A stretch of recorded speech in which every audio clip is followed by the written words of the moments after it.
Now, to the Kate Middleton story, as she's been spotted for the first time since her surgery in January. We can now speak to royal biographer Tom Bower. I mean, Tom, the problem is this has just got to such a farcical point now. Is she alive? Was she having an affair? Was William having an affair? Is there a love child? Is she actually, I don't know, a taxidermied version of herself on casters being rolled out of that Windsor Farm Shop? Is it Christmas time? That they've left it so long and the conspiracy's got so big that even this isn't going to silence those who've got their own agenda and their own ideas. Absolutely. This won't silence. It'll just fuel it. I mean, this is the terrible plight they've put themselves into. It was a terrible mistake to go out on a Saturday morning to a very popular farm shop. They had to expect to be filmed there. I think they just now lost the plot. They just have to sit down with some serious grown-ups and decide what they're going to do to stop the avalanche of speculation and bad publicity.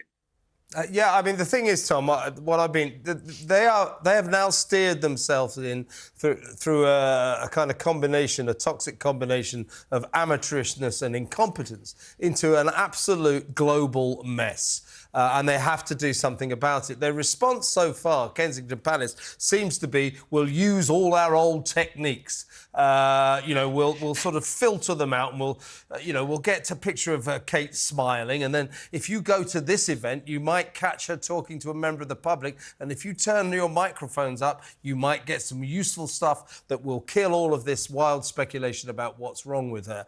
My suggestion is this, because this is unprecedented, this is out of control. It is ridiculous, the things that are being said about poor Kate as she recovers from her condition, particularly in America, but around the world. My suggestion is this, unprecedented situation, stick William and Kate in front of a camera, nice little chat saying, really, this is ridiculous. I'm absolutely fine. As I told you in the first place, I've had abdominal surgery. I'll be ready at Easter. I'll be back in action. Please stop all this nonsense. That would help, wouldn't it? Why don't they do this?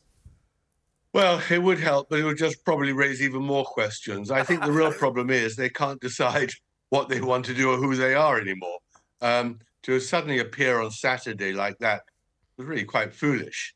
And I don't know actually who they discuss it with, because it quite clearly, we've discussed this before, quite clearly their advisors are not really up to scratch either. And I don't think anyone is telling them that they've got to be careful, that this just cannot go on like this. And I, like you, I fear they're going to permanently damage themselves. And that will be a tragedy for Britain and for the monarchy. Something has got to stop and somebody has got to take control, because the way they're doing it at the moment is just actually so self-destructive.